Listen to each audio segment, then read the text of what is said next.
我儿是约你输，来，走。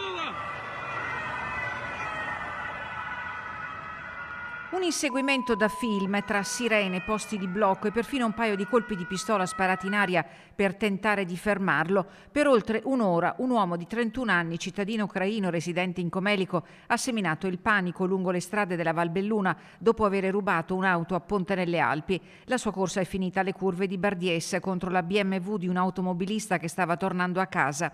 Nessun ferito grave, ma tanta paura.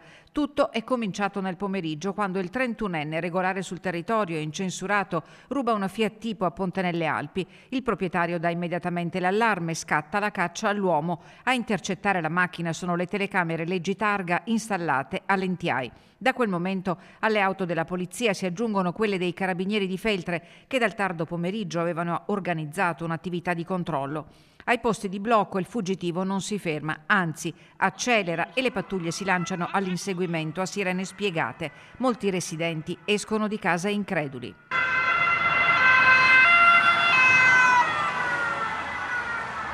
Dopo l'NTI l'uomo forza un posto di blocco dei carabinieri. Un militare spara un paio di colpi in aria per farlo desistere fino a quando, attorno alle 20:40, alle curve di Bardiesse, il 31enne perde il controllo dell'auto che invade la corsia opposta e si schianta contro la BMW guidata da un automobilista bellunese che stava rientrando a casa.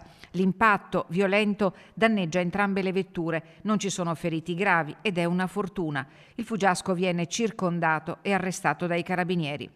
Per ora l'uomo è accusato di furto e resistenza pubblico ufficiale, ma la sua posizione è al vaglio degli investigatori. La provinciale della sinistra Piave è rimasta chiusa al traffico fra la rotatoria di Bardiesse e l'NTI per la rimozione dei mezzi danneggiati nello schianto e per i rilievi di legge.